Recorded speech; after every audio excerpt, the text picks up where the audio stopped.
Muito boa noite a todas, todos e todes. Sou Fatoumata Diarra Balde, formada em Humanidades e estudante de bacharelado em Antropologia da Unilab, mestranda em Antropologia Social pela Universidade Federal de São Carlos. Sejam todos e todas muito bem-vindos à nossa última programação da terceira semana da Antropologia da Unilab. A terceira edição desta semana representou para nós um espaço de reafirmação do compromisso com a antropologia da Unilab para debater a realidade a partir do ponto de vista de vários lugares, indígenas, quilombolas no Brasil e agora à noite em África.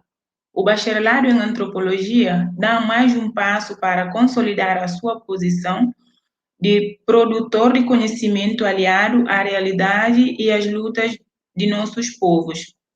Agradecemos a todas e todos que estiveram aqui conosco e prestigiaram as atividades, as nossas convidadas e convidados, e esperamos rever todo mundo no ano que vem, vacinados e bem mais próximos. Até lá.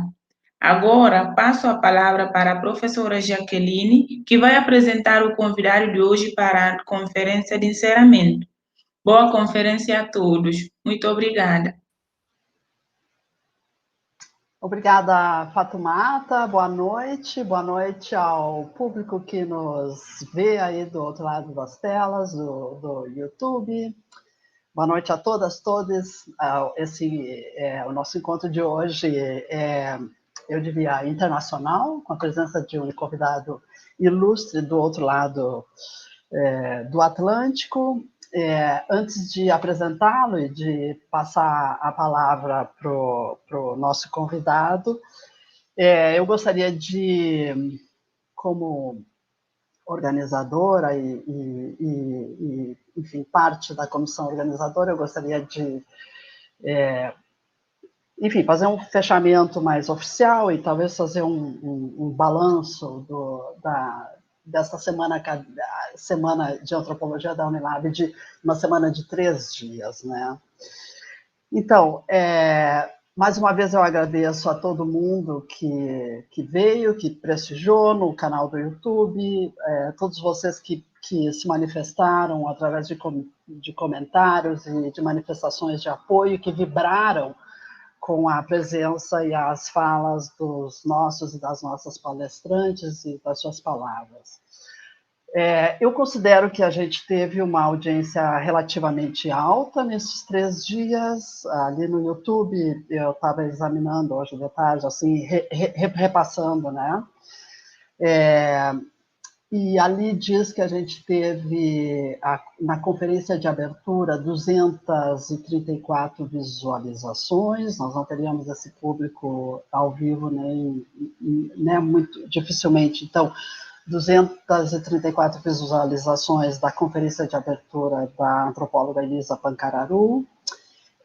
A primeira mesa redonda dos e das e des estudantes bombou, foram 303 visualizações oficialmente no YouTube, então eu parabenizo desde já este grupo lindo e vibrante, forte, corajoso, que são os estudantes do bacharelado em antropologia, que colaboraram, que trabalharam conosco, que pegaram junto e que fizeram esse evento de 300 e tal visualizações. Vocês são craques, né, na internet, muito melhor. Eu diria, vocês arrasaram aí, né? Então, é uma organização que deu muito certo. As outras mesas a gente ficou em torno de 250 visualizações, 170 e por aí vai, né? Tivemos um pouco de... Quer dizer, o mínimo que a gente teve foi 60 pessoas, o que eu considero muito bom, né? Então, esses 3 dias, essa semana, né, de 3 dias, foi bastante intensa, uma programação, né, que rápida, enfim, circulou bastante, e nós tivemos momentos muito impactantes, muito fortes para nós que estamos no meio desta pandemia, e eu espero que a gente esteja dobrando a esquina para o final. Não sei se se pode falar ou não desta perspectiva. Nós tivemos momentos muito impactantes e também alguns momentos muito tristes. E eu acho que a Putira falou ontem, né, que o Brasil ainda não tinha mostrado quem realmente ele é. E desgraçadamente, eu acho que a pandemia veio revelar ou deixar visível este lado do Brasil que a gente não gosta e que a gente luta contra, né? Eu falei no início, na mesa de abertura, sobre as 564 mil mortes, então, dentro dos momentos de tristeza, também dentro de um evento de antropologia, a gente tem que registrar alguma coisa que foi marcado ontem na mesa da noite, né, que é o assassinato brutal de uma jovem indígena caingangue de 14 anos. Daiane Griá Salles, na localidade de Redentora, no estado do Rio Grande do Sul, no meu estado, onde o José Carlos também mora. Então, a gente manifesta a nossa indignação, o nosso pesar e a nossa solidariedade com a família, e com o povo caigangue e com o povo indígena brasileiro que está sendo atacado diariamente. A parte desses momentos de tristeza que estão sendo marcados e que nos relembram diariamente aonde que a gente está e o que está acontecendo e no meio de que política a gente está vivendo, eu acho que eu considero que esse evento também nos trouxe muitíssima esperança. Esperança porque conseguimos realizá-lo, eu diria, através dessa tecnologia maravilhosa que é a internet. Então, a gente conseguiu reunir todos e todas vocês que nos prestigiaram. E também, eu diria, nos trouxe uma esperança, porque nos fortalece enquanto bacharelado em antropologia, nos fortalece enquanto Unilab, que é uma universidade que todo mundo sabe que também, enfim, tem lá, né, temos aqui nossos problemas, e nos fortalece enquanto pessoas que podem se reunir e podem conversar e podem debater, não apenas de uma maneira civilizada, mas, eu diria, juntando os nossos ideais e ideais de melhora para o nosso país, para o nosso território, para o continente africano, para os territórios indígenas e para o mundo de uma maneira geral. Então, eu acho que, como mensagem, eu estava hoje conversando com algumas colegas minhas aqui do bacharelado e a gente está de acordo que, como mensagem que esse evento nos deixa, esta mensagem de esperança de que nós podemos fazer, quer dizer, que nós somos fortes, que nós temos capacidade e temos força, né, para estarmos juntos, juntas e juntas. Mais uma vez, agradeço pela companhia, pela solidariedade, pelo apoio a esse evento, e agradeço também por caminharmos juntos, né? Por estarmos juntos, juntas, todos nós aqui dentro. Muito obrigada. Dito isso, eu queria apresentar o convidado de agora à noite, José Carlos Gomes dos Anjos. Uma honra, um prazer enorme, José Carlos, te ter aqui junto conosco na Unilab. Você sabe que a gente tem estudantes cabo-verdianos, guineenses, brasileiros, todos professores e professoras, todos nutrimos uma tremenda estima por você. Então, eu apresento o antropólogo José Carlos Gomes dos Anjos. Ele é um antropólogo cabo-verdiano formado na Universidade Federal do Rio Grande do Sul, onde também é professor no programa de pós-graduação em Sociologia e Desenvolvimento Rural. O José Carlos trabalha, estuda com sociologia das elites e também se dedica ao tema das relações interétnicas, políticas públicas, elites intelectuais e desigualdade racial. O José Carlos dos Anjos é um intelectual e um militante na luta antirracismo em diferentes setores, mas especialmente na luta pelo reconhecimento e titulação das terras de quilombo no meio rural e no meio urbano.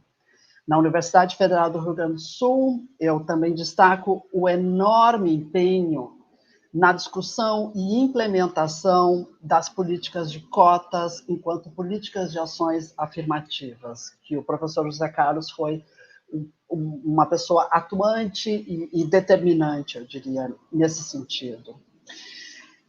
Em Cabo Verde, o José Carlos impulsionou o programa de pós-graduação em Ciências Sociais da Universidade de Cabo Verde, onde eu tive o prazer de trabalhar e com quem eu tive o prazer de trabalhar lá na cidade de Praia.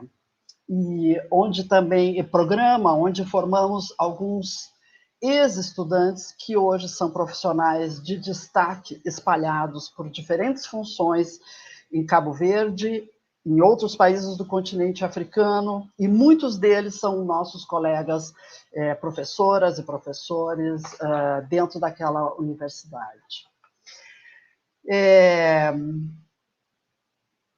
Claro, eu digo isso, né, pessoal, eu estou apresentando o José Carlos, que eu conheço, então, seguramente ele tem muito mais coisas feitas na vida que eu não consigo mencionar aqui, né.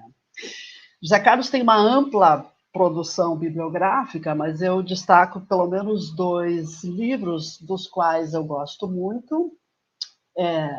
No Território da Linha Cruzada, a Cosmopolítica Afro-Brasileira. Esse é um livro em que o José Carlos estuda a cosmopolítica da religião Batuque, no Rio Grande do Sul, da Linha Cruzada, na verdade, que é uma outra modalidade, e que eu considero uma das melhores obras, talvez publicadas no Rio Grande do Sul, sobre a religião afro-brasileira. E esse livro foi a dissertação de mestrado dele, e ele tem esse segundo livro também, desculpe aí, Intelectuais, Literatura e Poder em Cabo Verde, Lutas de Definição da Identidade Nacional. Esse livro é a tese de doutorado dele, sobre Cabo Verde, publicado aqui no Brasil e lá em Cabo Verde. Então, os dois são leituras obrigatórias para quem quer conhecer o Cabo Verde e o José Carlos. Perdão, o último é para Cabo Verde, né? Então, tá, dito isso, eu passo a palavra para a nossa estrela principal, que é o José Carlos. Muito bem-vindo, José Carlos, muitíssimo obrigado pela tua presença. Você tem a palavra agora, por favor. Obrigada. Boa noite a todos. Eu agradeço imensamente as palavras generosas da minha amiga Jaqueline. Quero começar destacando que é um enorme prazer e uma honra muito grande poder estar, de alguma forma, presente nesse evento. É um evento grandioso, um evento importante do mundo acadêmico, e numa universidade pela qual eu tenho muito carinho. Tenho muito carinho pelos amigos que tenho, sobretudo nesse curso da antropologia, tenho vários amigos, mas tenho muito carinho também pela forte presença de estudantes africanos. Conheci vários deles, alguns saíram da Unilab, vieram para o Rio Grande do Sul e continuamos aqui mantendo relações. Tenho agora um estudante do PGDR que veio daí. Então, me sinto, de alguma forma, sempre enredado com o Unilab. Já estive na universidade, gostei muito do calor humano, do clima acadêmico, e é um prazer muito grande poder estender essa conversa já iniciada antes, estender nesse momento, E, nesse momento, eu gostaria de, basicamente, em largas pinceladas, abordar o tema que me traz, que é a questão da Covid no continente africano, e o tema da semana, que está relacionado às possibilidades de pesquisas nesse momento de pandemia. Então, eu gostaria de começar dizendo, com relação ao primeiro tema, que tenho alguns temores em relação aos possíveis desdobramentos da pandemia no continente africano. Tenho temores relacionados ao fato de que nos situamos numa conjuntura que revela a face mais assustadora do capitalismo. Esse capitalismo globalizado, selvagem, que tende, diante das desastres provocadas pelo seu modo de expansão, tende a produzir respostas bárbaras. E nós assistimos essas respostas bárbaras no modo como alguns escândalos eclodiram de retenção de máscaras antes de chegarem a seu destino. Agora nós estamos assistindo à obscenidade, né, do modo como o processo de vacinação vem ocorrendo, né.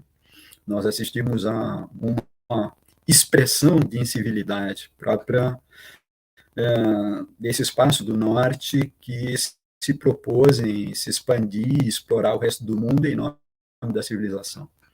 E a incivilidade faz com que, nesse momento, os países do norte estejam dispostos a projetar uma terceira dose de vacinação de suas populações, né? Nós assistimos a uma situação em que países como o Canadá chegam a 70%, países europeus a 50%, 60% de vacinação das suas populações, enquanto o continente africano está com menos de 5% de sua população vacinada, né? Nessa conjuntura, o que nos damos conta é de que vivemos sob um sistema largamente incapaz de enfrentar os desafios que esse sistema mesmo provoca, e que, na medida em que esses problemas gerados pelo capitalismo, em sua fúria destruidora, tende a cada vez de forma mais intensa a provocar mais desastres ambientais, desastres ecológicos e desastres sanitários. E as respostas a esses desastres são respostas absolutamente incompetentes, respostas de governantes colocados em situação de pânico, em situação de respostas basicamente incivilizadas, né? Então, é nessa circunstância que o continente africano deve enfrentar as possibilidades de novas ondas de Covid, né?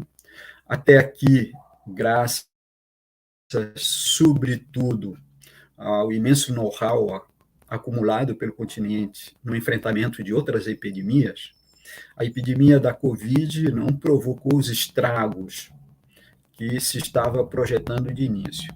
Eu gosto de ressaltar que essa pandemia nasceu como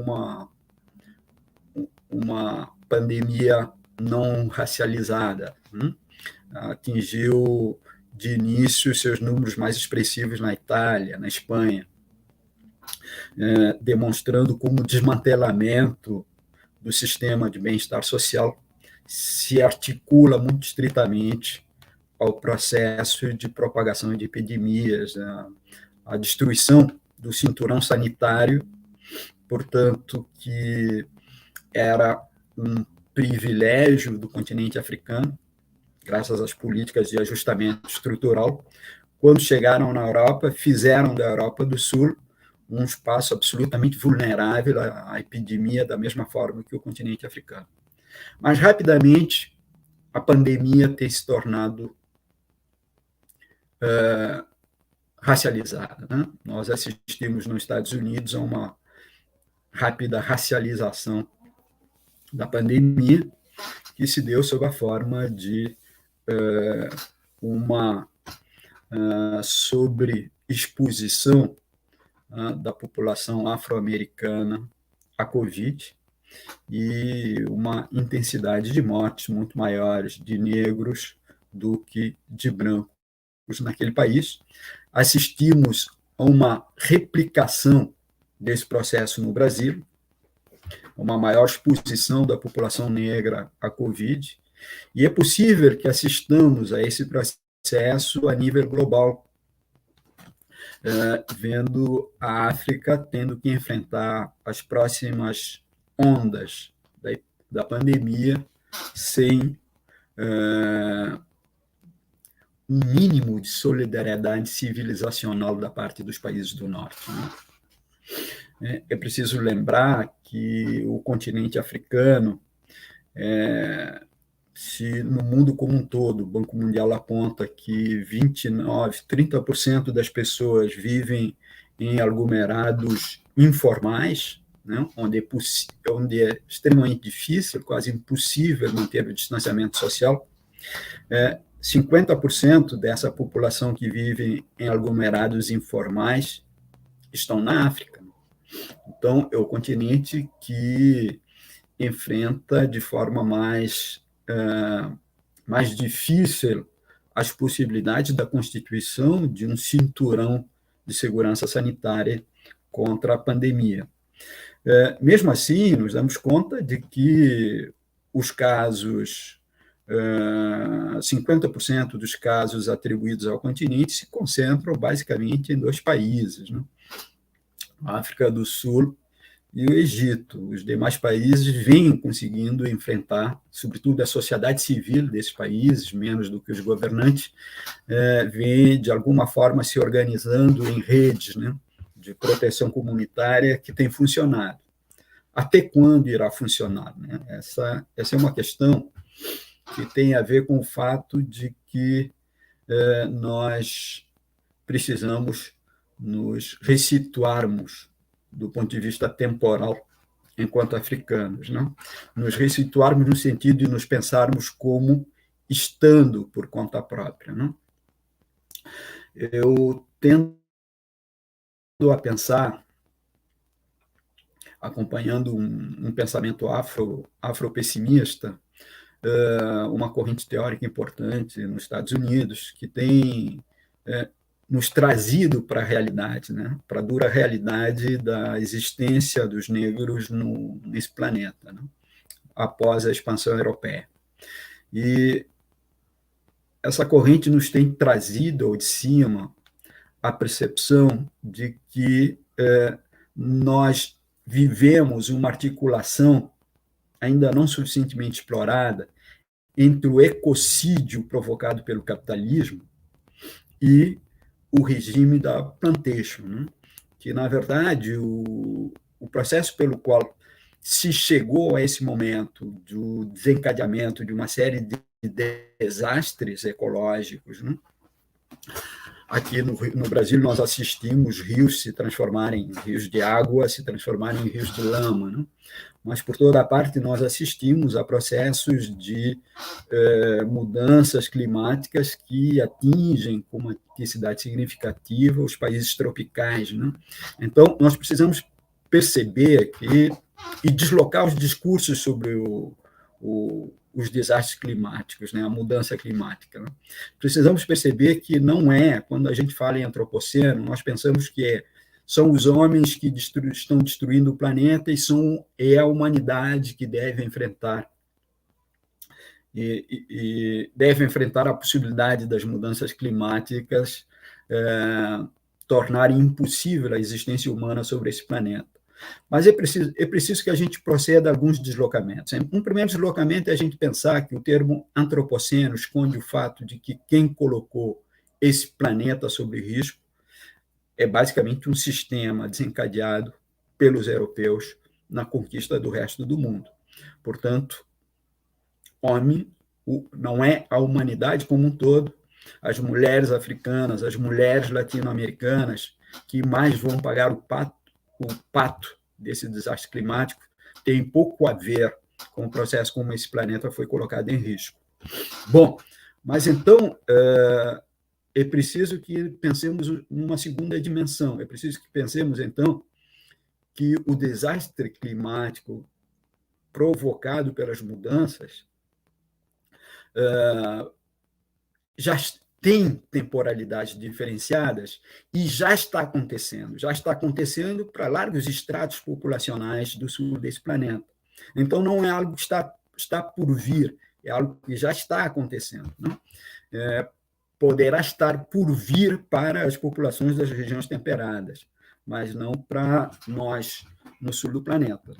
Então, o fato do Mediterrâneo ter se transformado num necrotério, o esforço dos africanos para escapar aos efeitos dos desastres climáticos, né? Tentando chegar ao norte e sendo barrado ao longo do Mediterrâneo da forma mais obscena possível. Né? Então, nos faz pensar que, na verdade, o ecocídio nos atinge a nós africanos em cheio. É nesse sentido que os afropessimistas nos colocam sobre a possibilidade de que nós, negros, nesse planeta, fomos submetidos a um regime tal de desumanização que a liberdade só está chegando para nós no momento em que o mundo como um todo é destruído. Então, chamam a atenção para o fato de que a mesma força brutal da supremacia branca que esmaga a garganta de jovens negros é a mesma brutalidade que coloca uma corda no pescoço desse planeta. Então, é desde esse ponto de vista que nós precisamos desfazer a linha temporal em que temos nos colocado. Nós, africanos, nos orgulhamos com razão, do fato de termos construído nações a partir da sua indigenidade. Nações em que quem governa são os indígenas. Não é pouca coisa. Nesse continente americano, o processo destrutivo da expansão europeia foi tão brutal que os indígenas desse continente foram reduzidos a reservas humanas. Conseguimos resistir até aqui, mas talvez não devamos nos orgulharmos muito disso, porque eu desconfio que a imagem é mais premente daquilo que nos acontece a partir desse desastroso encontro com os europeus, foi que o continente como um todo se transformou num imenso navio negreiro. Se aos indígenas se retirou a possibilidade de terem nações próprias, aos africanos talvez não se tenha dado ainda a oportunidade de desembarcar no navio negreiro. Somos um continente à deriva. Os riscos do genocídio ainda são imensos. Talvez estejamos num navio em motim, mas as possibilidades de que novas vagas de pandemias, né, essa talvez seja a menor das próximas vagas de pandemia, e que os efeitos das mudanças climáticas coloquem em xeque as nossas conquistas de autonomia para a direção das nossas nações, é um risco suficientemente grande para que a gente comece a refazer as nossas temporalidades. Né? Nós nos víamos junto, a partir da descolonização das décadas de 50, 60 e 70, nos víamos como tendo progredido para o acesso ao Clube das Nações. Mas de que acesso se trata? Será que acedemos de fato? Em que medida estamos colocados sob um tipo de vínculo, um tipo de relação neocolonialista tal que as vulnerabilidades se tornaram tão ou mais intensas do que na época da colonização. Nesse sentido, a África deve se pensar, junto com a sua diáspora, como tendo sido colocado, portanto, num processo de desumanização e de desqualificação em suas condições de existência, né, que nos impõe um sentido de realidade, um sentido de premência, que faz com que tenhamos que nos repensarmos, né? E nos repensarmos apontando para a possibilidade de que nós estejamos dependendo basicamente das nossas forças, né? Que estejamos por conta própria. Por conta própria, diante de imensos desafios pelo sistema capitalista e das mudanças climáticas provocadas por esse sistema. Então, é nesse sentido que eu gostaria de, então, vos sugerir que talvez tenhamos que ficar mais atentos não tanto ao que os governantes e os intelectuais dizem, mas ficar atentos àquelas pessoas e àquelas comunidades que, desde há muito, já estão lidando com os efeitos desastrosos do capitalismo, tanto em África quanto na diáspora. Essas comunidades que desde há muito já estão vivendo nas ruínas do sistema capitalista, de um sistema que gera ruínas a tempo inteiro. E que, nas ruínas do sistema capitalista, de alguma forma, as pessoas reinventam a vida, né? Refazem possibilidades de construir meios de vidas dignos, de fazer vidas dignas sem dependências intensas desse sistema, vivendo numa relação de simbiose que não corta as possibilidades da autonomia e da autodeterminação. São comunidades que enfrentam mega empreendimentos, como, por exemplo, a Vale, atingindo populações tradicionais tanto em Moçambique quanto no Maranhão. Recentemente, me encontrei com uma liderança quilombola que me contou uma história fantástica, né? E é em cima disso que eu gostaria de abordar a segunda dimensão dessa minha fala, que é sobre as possibilidades de pesquisas em tempo de pandemia. Essa quilombola, Anacleta, da comunidade Santa Rosa, uma comunidade do interior do Maranhão, na exploração de um conjunto de projetos que trazem as comunidades quilombolas à visibilidade, conseguiu se inserir num projeto e levar um conjunto de mulheres quilombolas para a África. Foram para a Guiné-Bissau, visitaram algumas tabancas na Guiné-Bissau, e nessas tabancas, Anacleta conta como ela se espelhou nas tabancas, viu a sua aldeia no Maranhão espelhada nas tabancas da Guiné-Bissau. Depois fez uma visita a Cabo Verde. A comunidade de São Luís, essa comunidade quilombola de Santa Rosa, ela está dividida ao meio. Uma parte da comunidade aderiu às igrejas evangélicas, se sente filiada ao senhor de escravo que teria concedido terras aos escravizados. Outra metade, a qual a Anacleta se filia, é a metade que reivindica o sobrenome Pires como sendo sobrenome dos descendentes de escravos, cultivam a religiosidade afro-brasileira e reivindicam de uma forma intensa a titulação e a autodeterminação da comunidade. Ao chegar em Cabo Verde, essas mulheres, por acaso foi no momento que eu até estava lá, assisti um pedaço da apresentação, mas depois tive que dar aula, elas fizeram uma apresentação do Tambor de Minas, numa das praças mais importantes lá da capital, da praia, e depois ela foi recebida pelo presidente da República, que no momento era o Pedro Pires. E ela associou o sobrenome Pires, da sua comunidade de origem, ao Pires dessa liderança do processo de descolonização de Cabo Verde. E por aí ela traçou uma linha de transfluência entre as lutas quilombolas no Maranhão e os processos de emancipação no continente africano, descolonização nos países africanos. Por aí ela produziu, muito concretamente, um movimento que é teorizado pelo intelectual quilombola, né, o Bispo, quando ele nos explica o que é a transfluência. Ele diz: nós compreendemos a transfluência pelas forças das águas em superar os obstáculos. Ninguém consegue parar as águas.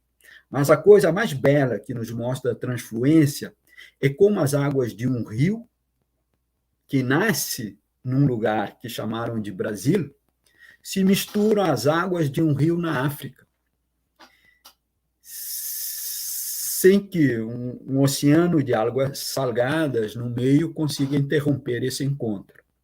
Ou seja, através da evaporação das águas, transfluem nos oceanos, ou através do subsolo, as águas dos rios brasileiros se encontram com as águas dos rios africanos. E essa transfluência que essa liderança quilombola conseguiu produzir entre Cabo Verde e essa comunidade do Maranhão. Quando tive a oportunidade, convidado por uma ex-orientanda minha que leciona numa universidade do Maranhão, tive a oportunidade de visitar a comunidade Santa Rosa e conhecer pessoalmente a Anacleta, de quem eu não me lembrava de ter visto lá na praia. E ela me contou essa história dessa transfluência entre a sua comunidade, a parte da comunidade dos Pires, que luta por emancipação, e os Pires, enquanto um sobrenome importante em Cabo Verde. Nós poderíamos olhar para esse tipo de história como se ela precisasse ser enquadrada teoricamente, como se ela precisasse ser compreendida enquanto história a ser suspensa e a ser decomposta, a ser analisada pela contextualização, que faria ver que, embora essa relação entre os Pires cabo-verdianos e os Pires do Maranhão seja altamente improvável, ainda assim ela é significativa. Bom, com isso, então, eu quero encaminhar essa discussão sobre as possibilidades de pesquisas em tempos de pandemia. O que nós assistimos nesses tempos sombrios é uma proliferação de lives envolvendo lideranças de comunidades tradicionais, tanto indígenas quanto quilombolas, né? Foi um momento de forte visualização e da produção de algo que eu chamaria de um arquivo contracolonial. Esse arquivo contracolonial está aí, disponível para nós hoje. Então, eu gostaria de chamar a atenção que até aqui essas pessoas eram entrevistadas em nossas pesquisas, né? A pandemia trouxe a possibilidade que essas pessoas deixassem de aparecer enquadradas em nossos esquemas teóricos e elas pudessem se apresentar como teóricas plenamente constituídas, né? Elas teorizaram sobre o momento da pandemia, teorizaram sobre a situação de suas comunidades, teorizaram sobre esse momento de incertezas globais, né? Então, eu gostaria de dizer-vos que essa é uma oportunidade também de pesquisas a serem feitas de outro modo, de formas contracoloniais. Temos um arquivo disponível, e esse arquivo contracolonial ele precisa e merece um outro tipo de tratamento, que não o tratamento analítico que nós geralmente damos aos nossos entrevistados, né? Nós precisamos partir do princípio, em primeiro lugar, de que o que está em jogo é compreender, e como nos sugere Stangers, compreender é algo que está mais próximo do gozo estético do que dos exercícios de análise discursiva que passam pela decomposição das partes de um discurso. Então, está em jogo mais o impacto do todo sobre as nossas almas, no modo como elas nos afetam e nos deslocam. Muito mais do que os exercícios analíticos em que nós decompomos os detalhes e correlacionamos detalhes aos contextos. Eu poderia rapidamente sugerir que a Anacleta, dado o contexto em que ela está inserida, das lutas internas na comunidade quilombola, busca se apoiar em referentes externos em África para produzir algo do tipo de uma espécie de invenção de tradições. Esse é o tipo de empreendimento analítico que nós não devemos fazer. O que nós precisamos fazer é levar plenamente a sério a forma como essas pessoas são capazes de traçar outras narrativas sobre o processo de globalização, narrativas de outras globalizações que acontecem, como diz o Nego Bispo, nos subterrâneos, ou nos processos de evaporação das águas, os encontros sutis e inesperados, né, entre a diáspora africana e o continente. É a partir daí que se pode perceber algo que vai além do afropessimismo, as possibilidades de reencantar o mundo e de se produzir novas formas de esperança quanto às possibilidades de se tecer redes de enfrentamentos sutis, locais, às formas de colonialidade como essas que se abatem sobre Santa Rosa, atingida pelas linhas de ferro da Vale do Rio Doce, produzindo mortes por destruição do ambiente dessas comunidades, do território dessas comunidades, e atingidas pelas BRs que se alargam e engolem as casas das comunidades quilombolas ao longo de um imenso percurso, né, que torna possível o escoamento de produtos da globalização a preços baratos, justamente porque a preço dos corpos de quilombolas e indígenas, né, desqualificados e desumanizados. Mas, ainda assim, a Anacleta nos passa uma mensagem de esperança. Ela diz, numa das lives, que eu posso depois deixar um link aqui, ela diz que esse momento da pandemia não é um momento em que o mundo parou, é um momento de silêncio, é um momento de silenciamento, em que a Terra nos pede que pensemos, que tenhamos um tempo reunidos em família para pensarmos sobre o quanto nos desvinculamos da Mãe Terra, sobre essa lógica do desenvolvimento que produz catástrofe e morte. Portanto, ela vê a pandemia como uma oportunidade. É nesse sentido que eu gostaria de sugerir-vos um outro maquinário analítico, né, que não passa pelo estabelecimento de uma cisão entre o referencial teórico e o material empírico coletado em campo, né? Se trata de produzir uma relação em que a teoria é encontrada na fala dessas mulheres quilombolas, em que elas passam a ser vistas como plenamente teóricas, produzindo teorias que nós precisamos, cuja gramática nós precisamos trazer de cima, porque elas estão colocadas no confronto contra dimensões concretas e devastadoras do capitalismo, elas são levadas a exercícios extremamente intensos de reflexividade. São esses exercícios de reflexividade que fazem com que elas produzam simultaneamente uma fala que é poética, que é teórica, e que produz teoria localizada, não teoria que paira sobre as situações concretas e que deva ser aplicado para produzir enquadramentos. Então, eu gostaria de sugerir que esse momento é não apenas um momento em que nós estamos impossibilitados de ir a campo, em que nós não devemos ir a campo por políticas, né?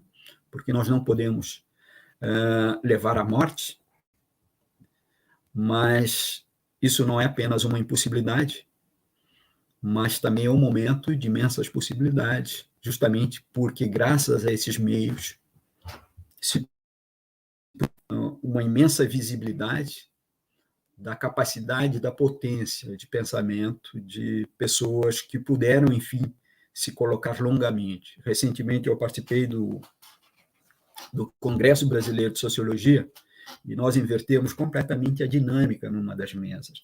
Em lugar de pesquisadores falando, nós colocamos as quilombolas falando o tempo inteiro. Quando as pessoas estavam esperando no YouTube que nós iríamos falar sobre os quilombos e a Covid nos quilombos, quem teorizou foram as mulheres quilombolas, nomeadamente a Anacleta. Esse tipo de exercício que nós precisamos imaginar e inventar de múltiplas formas e traduzir nos papéis o fato de que os nossos referenciais efetivamente contracoloniais não são os grandes nomes da academia, que se apresentam como decoloniais, mas são os pequenos nomes das pessoas que fabricam teorias locais. Eu não vou me estender, eu aprecio imensamente a possibilidade de uma troca, do diálogo, então eu me coloco à disposição para que a gente estabeleça um diálogo em cima dessas largas pinceladas. De novo, obrigado ao curso de Antropologia, em nome da Jaqueline, que me convidou pessoalmente, por esse momento. Muito obrigada, José Carlos. É sempre um prazer te ouvir, e eu acho que para nós que te conhecemos, sempre é como se abre um mundo, né? Cada vez que a gente te escuta, e também eu acho que para os nossos estudantes também. E daqui a pouquinho eu vou te fazer uma pergunta, talvez para te falar diretamente com eles e com elas, né? Eu queria só dizer que, então, eu acho que estou super de acordo com o que você coloca da coisa de que a pandemia abre oportunidades, né? Eu acho que eu também estava embutido dentro da minha fala inicial, a ideia de que a gente conseguiu uma audiência bastante grande, ou seja, que a pandemia também nos traz outras possibilidades que a gente não teria se estivéssemos nesse evento presencial, né? A outra coisa que eu acho que é uma oportunidade também é o fato de um evento no YouTube também tem muita interação e tal, as pessoas estão ali do outro lado, né, interagindo. Então, a gente tem nossos colegas aqui da Unilab, a Michelle, a Vera, que eu vi, né, daqui a pouco vamos passar mais, que estão te saudando.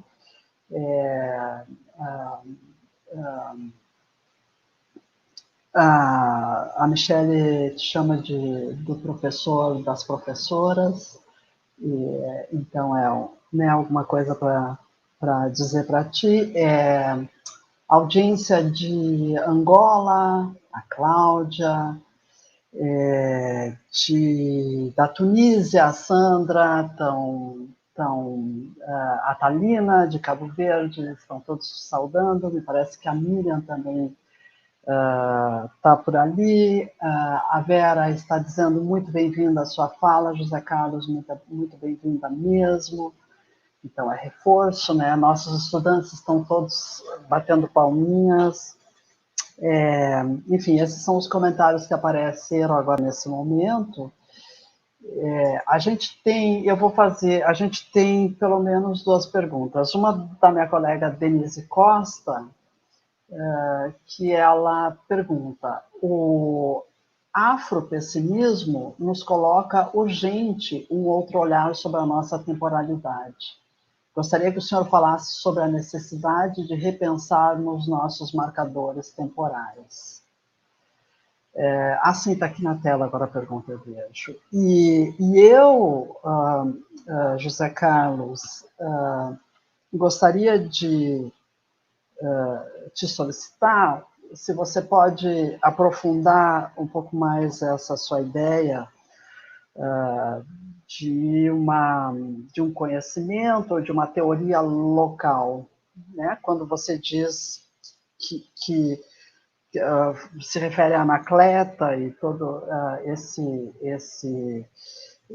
exemplo que você trouxe de quilombolas, né, do Maranhão,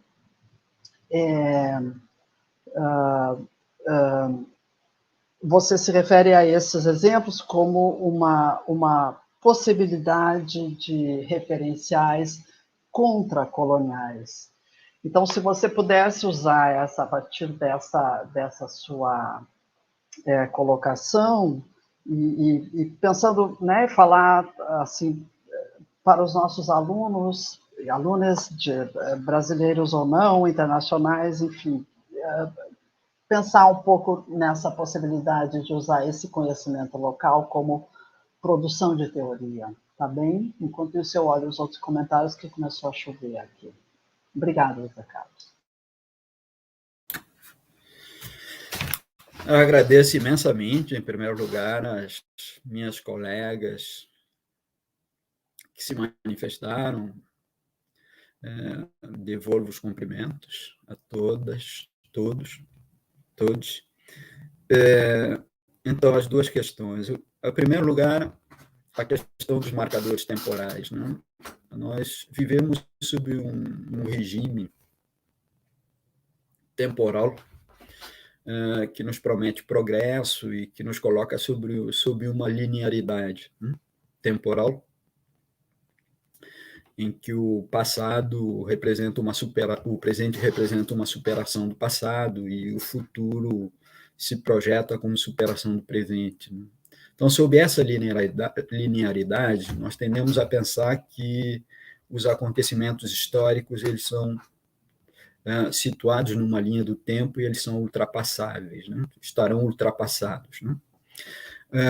Temos dificuldades para pensar a persistência e o retorno dos acontecimentos, né? Na forma como nos encarceram e nos oferecem também oportunidades, possibilidades. Eu tendo a pensar que os africanos, os descendentes africanos, sempre pensam o tempo de forma diferente dos europeus, né? Eu tenho pensado, por exemplo, como um terreiro, no momento do culto aos pretos velhos, se transforma numa senzala de escravos, né? E como, nesse movimento, nós tendemos a ler um processo de simbolização do tempo da escravidão, mas essa me parece uma leitura equivocada, porque justamente não leva em conta a possibilidade de um outro regime de tempo que não aquele regime dos europeus. É possível que o que esteja eclodindo num terreiro não seja uma simbolização do tempo da escravidão, mas seja a efetivação da colonização como um pedaço do passado que se faz presente, que se faz coextensivo ao nosso momento atual, e nesse se fazer coextensivo nos chama a atenção para o fato de que a escravidão não passou. Essa leitura do que acontece nos terreiros se vê confirmada nessa literatura, ou tem confluências com essa literatura afropessimista, que nos chama a atenção para o fato de que é comum que sejamos convidados a achar que os negros superaram o momento da escravidão. Mas as nossas existências cotidianas, o genocídio da juventude negra, o processo pelo qual o encarceramento em massa se coloca como uma extensão do processo das plantations, né, das grandes monoculturas de cana, da escravização dos corpos negros, né, nos faz pensar que nós temos mais continuidades do que superação, nos faz pensar, sobretudo, que se estamos enfrentando agora um momento de extinção em massa de seres viventes sobre esse planeta por conta dessa produção de monoculturas, que esse processo desencadeado com as grandes plantações e a escravização de imensas massas de populações africanas, é um processo que está aí, se desenrolando, e no modo como se desenrola, se articula muito estritamente as catástrofes climáticas que provocam extermínio de espécies vivas e o genocídio de populações humanas. Não? Então, é sob essa ameaça que nós precisamos, enquanto intelectuais, não ceder ao canto da sereia do progresso. Não ceder à ideia de que os africanos, que os marcadores temporais dos africanos, eles sejam lidos desde o prisma de uma temporalidade europeia, que os africanos se emanciparam, que a descolonização trouxe, a descolonização ou a abolição efetivamente trouxeram um momento presente radicalmente diferente do passado. É preciso que nos atentemos para a possibilidade de que as continuidades são maiores do que as rupturas, e que sob essas continuidades, sob uma história de longa duração, nós precisamos nos fazermos mais atentos para o desastre. Esse encontro é ainda um encontro desastroso, esse dos europeus com os não brancos. Um encontro genocida que persiste no tempo e que pode se agudizar na medida em que o sistema leva à manifestação da face mais monstruosa desse sistema capitalista. Então, se nós não tivermos um senso de realidade outro, que não o senso dos europeus, um senso de realidade que só emerge a partir de uma percepção de que vivemos sob outras temporalidades, talvez nós não nos coloquemos suficientemente atentos para a mobilização de defesas, como diz o Nego Bispo, um processo de transformar as armas do inimigo em defesas. É um processo que exige de nós atenção, uma atenção recobrada para os riscos desse momento. Bom, com relação à segunda questão da teoria local, eu gosto de chamar a atenção para o fato de que temos falado muito em descolonização de saberes, mas a lógica pela qual nós operamos continua sendo a mesma lógica da colonização, quando nós procedemos à separação entre os teóricos da descolonização e o nosso material empírico. Quando temos grandes teorias pairando sobre a fala dos nossos interlocutores em campo e enquadrando essas falas, o exercício permanece sendo o mesmo, de colonização dos pensamentos nativos pelas grandes teorias. É a própria teoria decolonial que se transforma numa grande teoria que enquadra, portanto, que coloniza os saberes nativos. Né? Então, nós passamos a ter uma lógica de contraposição e de enquadramento das teorias gerais e dos saberes locais, que devem ser explicados pelas teorias locais. Portanto, o que está em jogo nesse momento é um pouco aquela máxima deleuziana de não explicar demais, mas se deixar afetar. Né? Então, eu gostaria de sugerir que isso só se faz se nós abrimos mão da produção de grandes teorias, da referência às grandes teorias, e nós levamos mais a sério o fato de que todas as teorias são teorias locais, que se fazem sempre de algum lugar, que são sempre pessoas que estão teorizando, e pessoas estão sempre localizadas. Né? E que, a partir daí, o que passa a estar em jogo é como se conecta teorias locais com outras teorias locais, e não como se produz uma grande teoria que enquadra aquilo que as pessoas estão dizendo. Portanto, isso significa levar ao de cima a ideia de que ninguém pode teorizar nenhuma teoria pode enquadrar bem, nenhuma teoria pode enquadrar melhor o modo como a BR impacta a comunidade de Santa Rosa do que o modo como a liderança de Santa Rosa, a Anacleta, produz uma teoria dessa situação. Portanto, ela precisa ser levada em conta como teórica de pleno direito. Enquanto teórica de pleno direito, então a nossa relação é com teorias plenamente constituídas. Isso significa que os nossos projetos de pesquisa precisam, para se descolonizarem, desfazerem esses enquadramentos, em que temos um momento que é o do referencial teórico e temos outro momento que é o da metodologia, onde desenhamos como as falas dos nossos interlocutores vão ser enquadrados. Nós temos o subtópico da análise dos dados. E nesse subtópico nós mostramos como as ferramentas produzidas fora daquela situação podem decompor os comportamentos e os discursos dos nativos. Então, o exercício que se impõe para nós é justamente o de partir do princípio de que as ferramentas elas estão lá e, sobretudo, que esses discursos não devem ser decompostos. Eles devem ser apreciados no modo como deslocam os nossos saberes localizados, no modo como se conectam aos saberes que aprendemos em outros lugares. Portanto, isso significa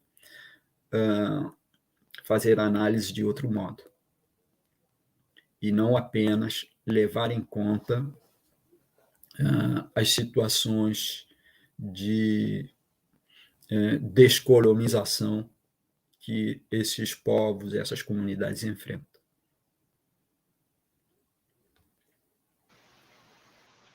Tá bem, obrigada. Eu vou só retomar um pouquinho aqui que estão enviando.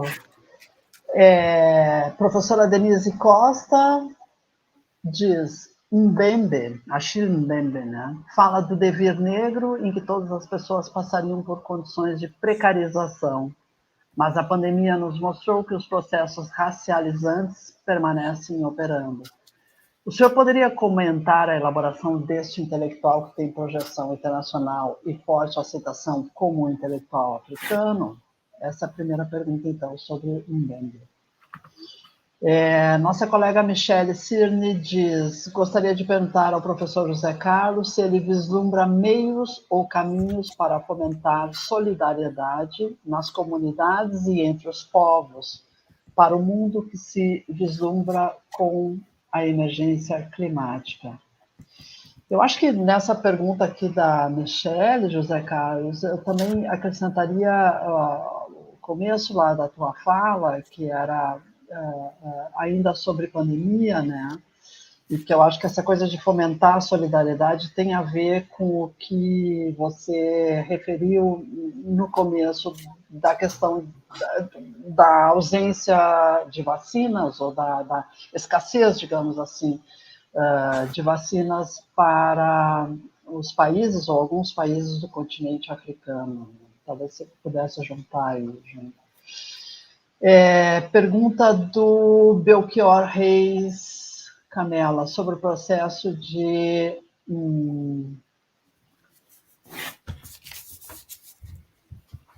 desculpa, Belchior, eu não estou entendendo, mas se você pudesse refazer essa pergunta e colocar ali no comentário, porque eu não entendo, sobre o processo de racionalização da pandemia, como se dá o processo de concessões sociais que favorecem a racialização da pandemia. Eu não sei se entendo muito bem, se o José Carlos entende, por favor, José Carlos. Nossa estudante Flor faz uma afirmação. A pandemia revelou a grave situação de exclusão digital enfrentada pelos povos e comunidades tradicionais. O palestrante concorda com esta afirmação e é isso. Tem aqui uma outra última pergunta, tá? Do nosso colega Bruno Goulart. Pensando em outra dimensão dessa relação entre o que chamou de teorias e saberes nativos, como podemos transformar essa... Você falou sobre o aspecto da pesquisa, como podemos transformar essa relação também no âmbito do ensino? Que bom que o Edilberto coloca ali. Pessoal, é o seguinte, estou falando agora para a plateia.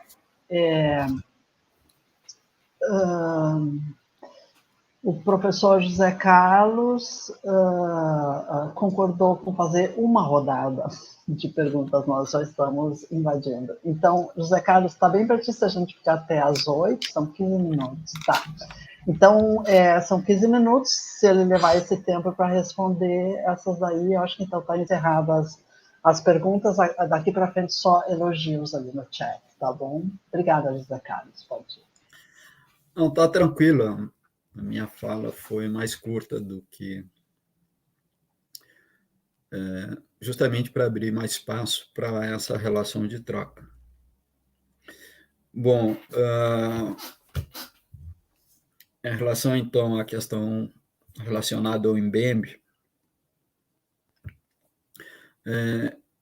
na minha interpretação, o que ele sugere é bastante instigante, tem a ver com o imenso esforço que ele faz para desessencializar a raça, né? Então, ao sugerir um devir negro de uma imensa massa da população humana, nós não teríamos, na minha leitura, um processo de desracialização, mas um processo de racialização de nova forma, um processo de racialização mais intenso, no sentido de que pessoas que até aqui não se pensam como negras possam estar se pensando como estando nas mesmas circunstâncias, atingidos por um processo de desqualificação humana e pauperização que são semelhantes aos processos a que as populações do continente africano foram submetidos ao tempo em que foram nomeados enquanto negros, né? Em que se inventou a relação entre a negridão e uma condição racial.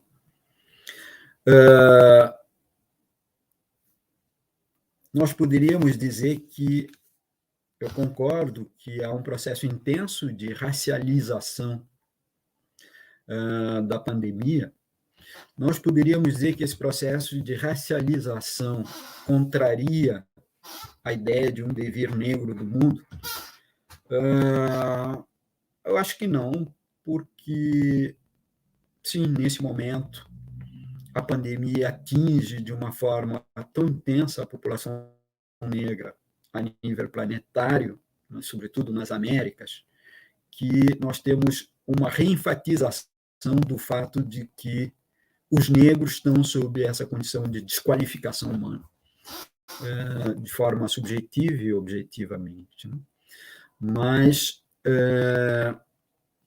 o que está em jogo é pensarmos que a radicalização do neoliberalismo, na perspectiva do Mbembe, no modo como se articula aos efeitos das mudanças climáticas que vão atingir não apenas o continente africano e o continente americano, vai atingir a Ásia do Sul, vai atingir as nações índicas e do Pacífico, sobre toda essa zona tropical de uma forma extremamente intensa, nós podemos pensar que imensas massas humanas se verão numa situação de tal vulnerabilidade que estarão se lembrando do tempo das plantations, no modo como eclodiu com os africanos diasporizados, né? E aí é a isso que o Mbembe está chamando de devir negro do mundo, né? Devir negro de uma parte do mundo, o que significa que os extraterranos, como diz o Latour, aqueles que não se veem como presos à terra, estarão justamente, não há racialização sem que alguns se pensem como mais humanos, estarão efetivamente se resguardando dos efeitos das imensas catástrofes causadas por esse sistema. Me parece que a leitura de Mbembe é compatível com o que está nos acontecendo, desde que vejamos o momento da pandemia como apenas um momento, né? Um momento de uma sequência por vir de catástrofes cada vez mais devastadoras, né? Sobre a possibilidade da solidariedade, aqui eu me lembro de novo dos quilombolas como teóricos. Nego Bispo vem teorizando sobre as possibilidades e a necessidade justamente de nos pensarmos, nós negros na diáspora, de nos pensarmos como estando por conta própria. Estando por conta própria, a solidariedade se dá, diz ele, na medida em que os negros aprenderem que podem estabelecer uma relação de simbiose e complementaridade entre os espaços devastados das grandes cidades, as favelas, e os espaços de produção de autonomia, que são os quilombos. Na medida em que os quilombolas puderem se articular com os favelados, as relações de solidariedade que podem se estabelecer ali e de complementaridade, de trocas não monetárias, podem efetivar redes de autonomia e autodeterminação que efetivamente podem se configurar como redes emancipadoras. Então, eu não gostaria de não conseguiria teorizar acima disso, acima do modo como o Nego Bispo teoriza, né? O que eu posso fazer é desdobrar essa perspectiva e tentar, enquanto pesquisador, visualizar como concretamente se vem experimentando. Por exemplo, no Rio Grande do Sul, uma tese foi defendida mostrando como quilombolas produzindo os bichos que são sacralizados nos terreiros, como cabras, bodes, galinha. O INCRA do Rio Grande do Sul estabeleceu uma relação entre quilombos e terreiros que fez com que os terreiros pudessem ser menos explorados pelo monopólio branco do comércio dos animais de sacralização nos terreiros, fazendo com que animais muito mais saudáveis, que é um princípio de consagração dos terreiros, pudessem chegar aos terreiros graças a um fluxo que vai dos terreiros às comunidades quilombolas, né? O que isso nos ensina sobre fazer pesquisa? Nos ensina que o melhor que podemos fazer é recontar, explorar as boas histórias desse tipo de relação de solidariedade que produz emancipação, que produz autonomia, que faz com que seja possível imaginar existências nas margens de um capitalismo em ruínas. A possibilidade de que esse tipo de lógica seja replicada em vários lugares já tem seus teóricos, né? Nós, na academia, nos espaços cada vez mais confinados de produção acadêmica, né, e de saberes que temos, nós precisamos aprender a contar essas histórias, a explorá-las na relação com os agentes que podem incentivá-las, de maneira a fazer com que possamos dar uma pequena contribuição à replicação disso. A mesma coisa pode ser pensada com relação ao continente africano, né? Existem várias tramas de relações de solidariedade entre comunidades africanas que vêm sustentando a possibilidade de contenção da pandemia até aqui. Mas, justamente, a contribuição dos acadêmicos, quando se situam fora da lógica produtivista, pode ser o de contar belas histórias que não nos chegam sobre relações de solidariedade entre comunidades. E os países africanos precisam aprender a pensar isso, que estão por conta própria e que precisam, estando por conta própria, produzir solidariedade, explorar os recursos que têm, para que, nesse momento, nós pudéssemos ter no continente vacinas próprias, né? Seria fundamental para para que possamos enfrentar os momentos que virão. Esse deve ser o aprendizado. Quando vemos as nações europeias aplicarem doses de vacina para a sua geração não vulnerável, para os jovens que não estão tão vulneráveis à epidemia. Quando a população vulnerável da África ainda não teve acesso às vacinas, o que deve se tirar de lição, o que fica de revelação para os africanos, é que eles precisam se dar conta de que não podem depender dos europeus. Eu vivo num país que aposta, eu venho de um país que aposta tudo no turismo, Cabo Verde. Quando os africanos estiverem indo de novo para a Europa, eles vão estar sob o crivo de um passaporte sanitário. Nós precisaríamos retribuir aos europeus da mesma forma, se quisermos manter o arquipélago livre de novas ondas de pandemia. No mínimo, deveríamos exigir dos turistas que nos apresentassem passaporte sanitário, que se apresentassem como vacinados.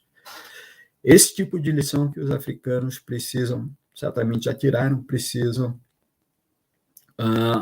transformar em práticas efetivas.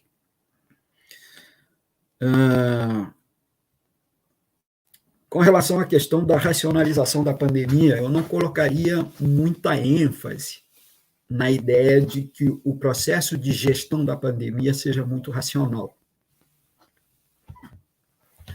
Eles não são tão lúcidos assim. As reações à pandemia da parte dos atores mais poderosos desse planeta tem sido a reação típica do sujeito em pânico. Não é um tipo de reação muito racional.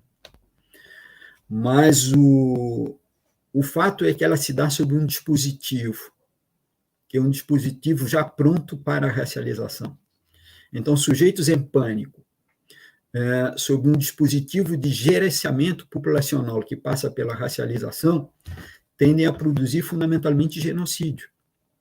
É o caso, por exemplo, do governo brasileiro, um governo que de racionalidade tem muito pouco, a menos que a gente desqualifique a ideia do que seja racionalizar processos sociais, mas que isso não faz com que tenha menos eficácia genocida, muito pelo contrário, justamente por o país estar sendo governado por pessoas largamente incompetentes, que a eficácia do genocídio se torna mais intensa. Então, não faria uma articulação tão imediata entre racionalização e racialização. A racialização está dada. Sob o dispositivo de racialização, o que os governantes fazem é um processo de aproveitamento das oportunidades de intensificar o genocídio. No caso brasileiro, obviamente, se pensou conscientemente a possibilidade de que negros na rua, buscando sobreviver, significaria a possibilidade de dizimá-los. Tem uma intenção genocida. No modo como a reação à Covid se deu por parte dos governantes do país. Mas isso não precisava de um esquema muito elaborado, precisava apenas de uma vontade genocida para aproveitar as oportunidades que iam aparecendo de estrangulamento da população negra, de se jogar essa população nos braços da pandemia. A exclusão digital, como outras exclusões, ficaram intensificadas nessa pandemia. Essa pandemia trouxe ao de cima várias coisas. Mas também manifestou a imensa capacidade de resiliência desse povo às margens do sistema. Nunca lideranças quilombolas estiveram tão presentes em lives quanto durante essa pandemia. Eu vi aqui no Rio Grande do Sul as pessoas saírem dos quilombos, do quilombo aí no interior do Rio Grande do Sul, ir para Livramento, para poder fazer uma live, apresentar uma mensagem, se apresentar como teórico da sua situação quilombola diante da pandemia. Então, quando a gente assume uma perspectiva afropessimista, nós tendemos a nos esquecermos do quanto as pessoas que estão ali sofrendo mais intensamente o impacto dessa civilização destruidora, o quanto elas sabem que são capazes. E elas manifestam o tempo todo essa capacidade. Portanto, não podemos transformar essa potência em desespero nas nossas narrativas, né? Nós precisamos que as nossas narrativas acadêmicas possam ser narrativas que enfatizam, que ecoam, que desdobrem essa potência de vida em que pese o desastre.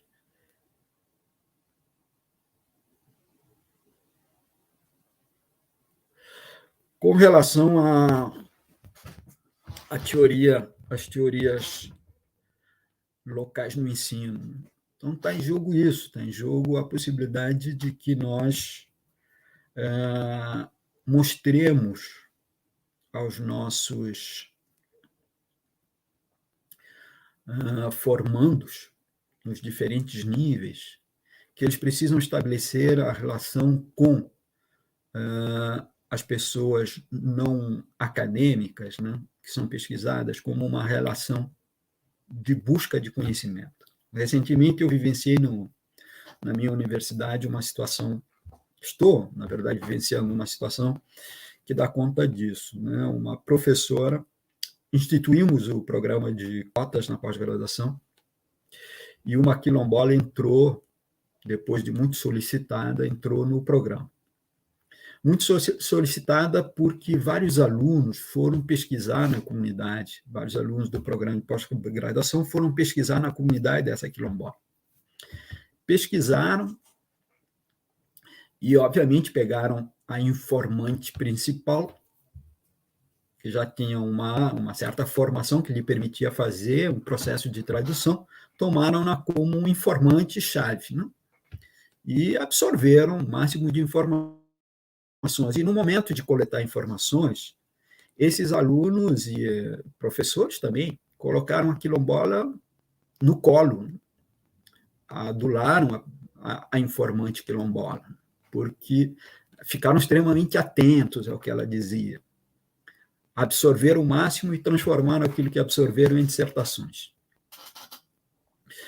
Depois, na esteira disso, a quilombola foi chamada à universidade para falar, etc.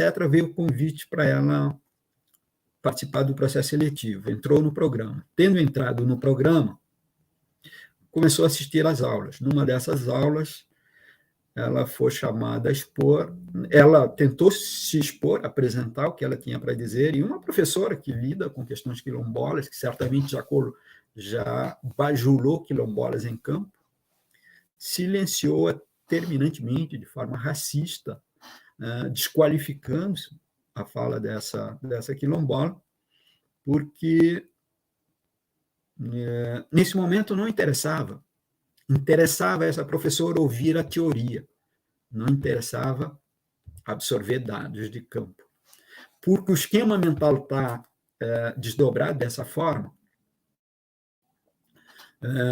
numa oposição entre a teoria e uma desqualificação das falas nativas. Então, uma professora da área da antropologia pôde se dar ao luxo de desqualificar sistematicamente em sala de aula a fala dessa quilombola, o que dá conta do fato de que vivemos nas universidades sob um invisível racismo epistêmico, mesmo na disciplina que se apresenta como a mais sensível às alteridades culturais, né? Então, mesmo essa disciplina, ela está dividida de forma racista. Está dividida em teorias, e na sala de aula se discute teorias. E a fala dos nativos deve ser apreciada no trabalho de campo. Negros, quilombolas, são basicamente informantes, não são teóricos junto com os alunos brancos. Né? E quando essa fala quilombola vem numa sala de aula, ela é silenciada porque ela é impassível de ser apreciada nesse espaço. Então, nós temos enquadrar. O problema, o que eu quero trazer, não é a denúncia de uma professora. O que eu quero expor é a situação de uma disciplina. Uma disciplina que carrega por dentro, eu diria que a disciplina acadêmica mais próxima a mais sensível aos colonizados, é ainda assim uma disciplina do ponto de vista epistêmico racista. Racista justamente porque o racismo opera no modo como se divide teorias e dados. Então, o que precisamos trazer para os nossos alunos são as falas nativas não enquadradas pelas grandes teorias. O que precisamos é desfazer a oposição entre a teoria e o dado. Aquilo que as pessoas falam não são dados, já são sempre teorias. E as grandes teorias são largamente dispensáveis, se elas não estão localizadas. Então, é isso que nós precisamos ensinar aos nossos alunos. É isso que essa professora perdeu a oportunidade de ensinar. Ela reenfatizou a ideia de que a quilombola é apreciável quando está no campo, que na sala de aula fala a teoria. Eu acho que nós podemos ir até 8h30, se tiver ainda algumas questões, eu poderia... Então, deixa eu olhar só aqui, eu acho que não tivemos mais questões, eu não sei se foi porque eu fechei, mas eu dou um tempinho aqui só para dizer alguns comentários que são de parabéns, obrigada, professor José Carlos, deixa eu ver o que mais. Bom, são pessoas que estão comentando, que estão fazendo relação entre o que você está dizendo e a aula. O professor Olavo Marques, também da Universidade Federal, comenta, fala impactante, profundamente inquietadora, do professor José Carlos, muito inspirador, e eu acho que é isso. Os outros comentários eu já fiz. Mas talvez, José Carlos, eu acho, assim, complementando, eu acrescentaria, e talvez, eu acho realmente muito interessante, inclusive o exemplo que você traz, né, do caso ali da quilombola que entra na universidade, né?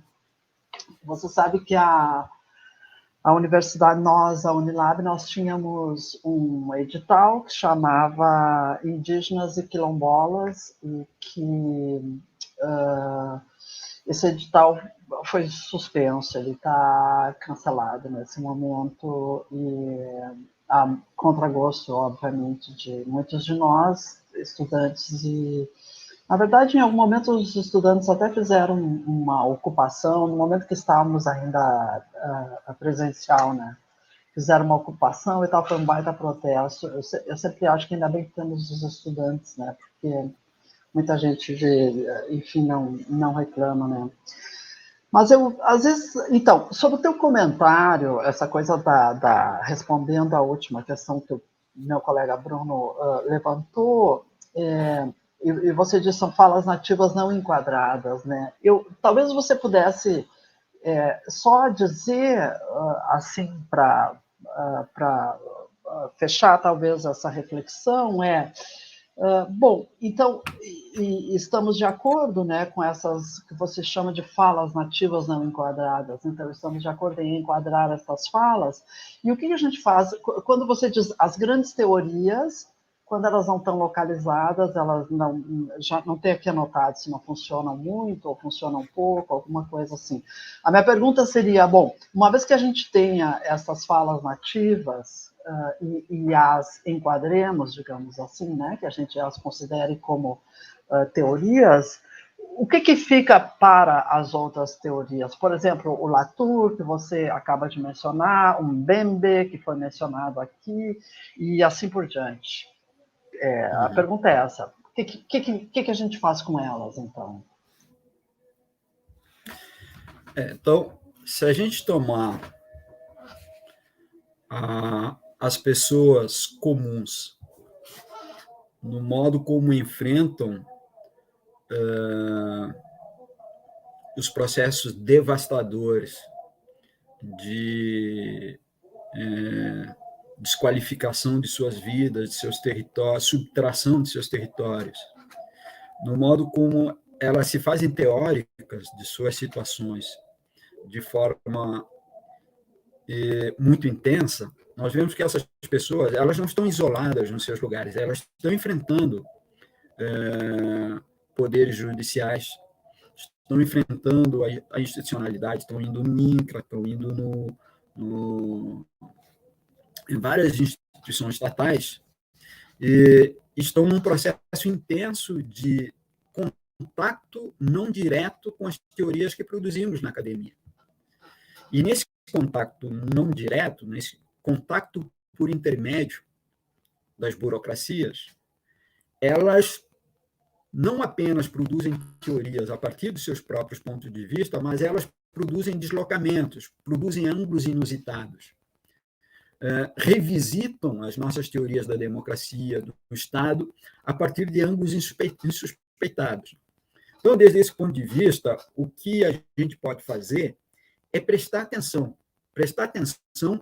no como elas se colocam a partir de lugares em que emergem teorias da emancipação, das possibilidades emancipatórias, que potencialmente esses outros ângulos carregam.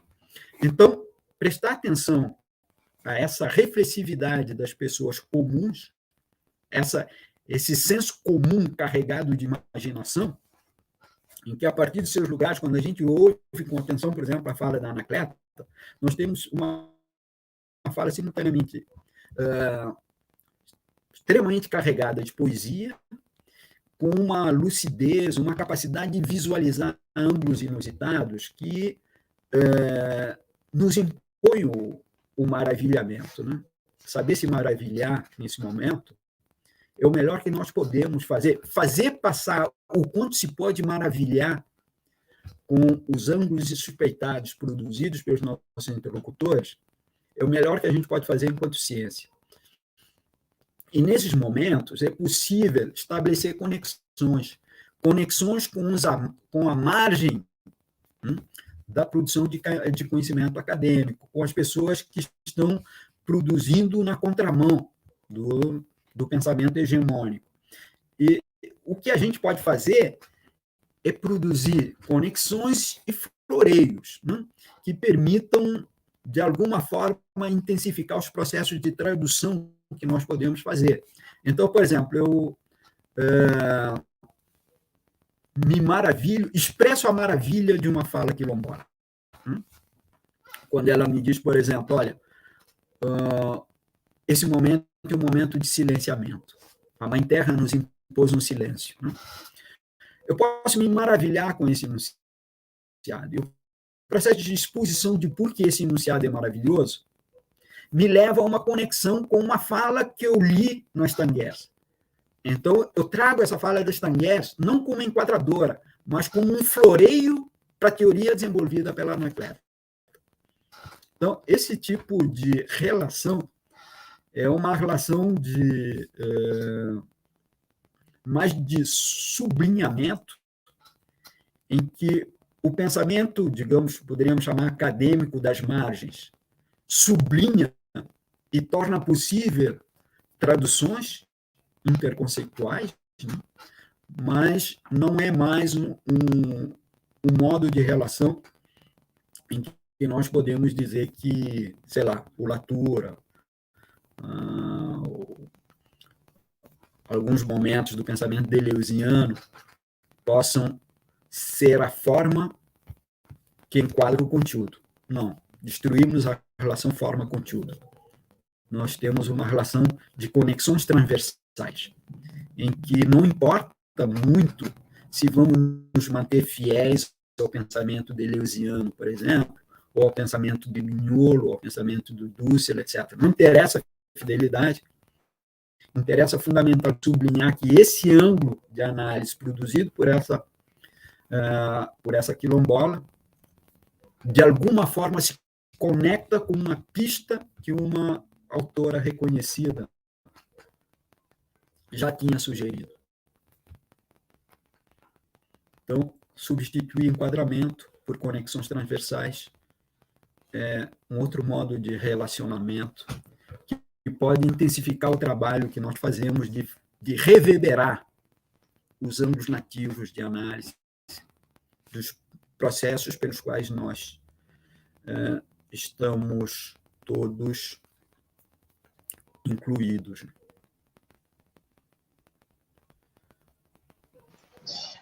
Excelente forma de fechar, viu, José Carlos?